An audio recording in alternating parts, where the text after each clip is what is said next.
How important do you think the role of the player's mindset or psychological state is? I think it's massive, and I think that word attitude for me. If anyone ever asks me what's the biggest attribute for a successful athlete, and we're talking about golf, attitude is massive. And I don't know, is it, I had to learn that the hard way growing up. I was fiery, I struggled to accept. And again, you could look deeper into that. Again, is it down to your personality or whatever? But again, I'm a bit of a people watcher, and I learn from people, and I learn from people I play golf with and have had. And attitude seems to be the common denominator. And it's funny, the higher the level you go in golf or in any sport, but let's say golf, the environment you find yourself in, it's just it's much calmer. I mean, the higher you go up, the attitude, the environment, the whole energy around the place is calm. You won't see anyone, lose the head or whatever. But I think attitude is a massive, and there are some players still at high levels that haven't figured that out, and when they do, who knows where they can go. But obviously, and I'm not saying that everyone has to be going around really calm. There are fiery players, and that works for them, but they still have a good attitude towards it.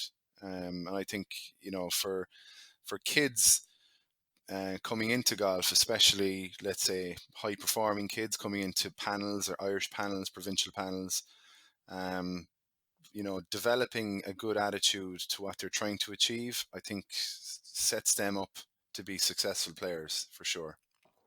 Do you dedicate time to actually train this, or is it just something that's constantly sort of changing in the background?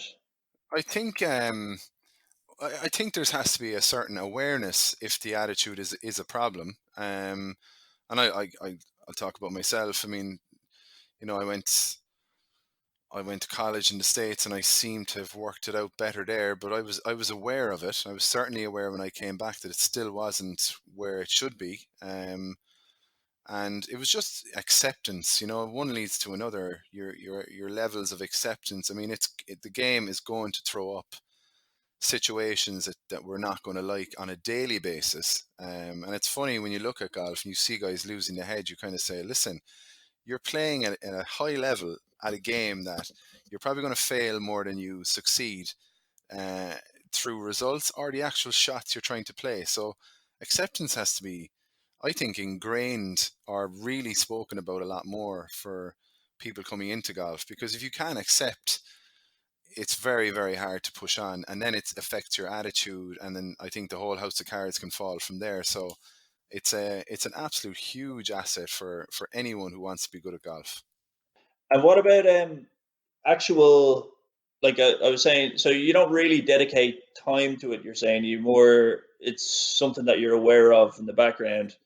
Well, I have dedicated, I suppose I've dedicated a lot of time over the years in putting energy into getting it better, because it was horrendous, and it really was. And it cost me doing better at certain parts of my, let's say, golf career. But as it's improved, and it has improved, and I can, I'm just, I think awareness, I keep coming back to this word. If you're more aware that, let's say, all right, I'm going to play match play today, something's going to happen, or if I play a final of a championship, there is going to be pressure. Something is going to happen, either good or bad. But like, you just have to go with it. And I think the more that attitude can filter into your golf in this case, I think it certainly makes it an awful lot easier for one.